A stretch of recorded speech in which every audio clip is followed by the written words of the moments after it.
આખરે વિજાપુરના ભાગેડુ પનીર માફિયાને પોલીસે દબોચી લીધો છે। આ એ જ પનીર માફિયા દિનેશ પટેલ છે, જે મહેસાણાના વિજાપુરમાં ડિવાઇન ફૂડ નામની ફેક્ટરીમાં નકલી પનીર બનાવતો હતો। જેની વાત મળતા મહેસાણાના ફૂડ વિભાગે ઝડપથી દરોડા પાડ્યા હતા અને ફેક્ટરીમાંથી 1,29,000 કિંમતનું ભેળસેળવાળું 649 કિલો પનીર તેમજ 32,000 કિંમતના 138 પામોલિયન તેલના ડબ્બા સીલ કર્યા હતા। ત્યારે આ દરોડાનું કવરેજ કરવા પત્રકારો પહોંચ્યા હતા। ત્યારે આ ફેક્ટરીના માલિક દિનેશ પટેલ અને તેના સાગીરતાઓએ પત્રકારોને અટકાવવાનો પ્રયાસ કર્યો હતો। તેમ છતાં પત્રકારોએ કવરેજ કરવાનું ચાલુ રાખ્યું।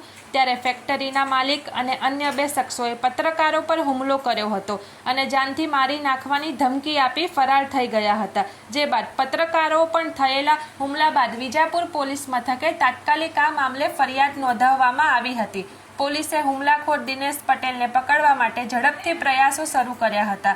મહેસાણાના પોલીસ ગુજરાતથી છેક રાજસ્થાન સુધી લાંબી થઈ આ પનીર માફિયાનો સતત પીછો કર્યો હતો। ત્યારે આખરે આ પનીર માફિયા ગાંધીનગરથી પોલીસે દબોચી લઈ કાયદેસરની કાર્યવાહી હાથ ધરી છે। નકલી પનીર બનાવી વેચવાનું આ પનીર માફિયાનું ગુજરાતભરમાં નેટવર્ક હતું। ત્યારે સરકારી સિસ્ટમને ખિસ્સામાં લઈ કાળો કારભાર કરનાર ખુદ સરકારી સિસ્ટમના સાણસામાં આવી ગયો છે।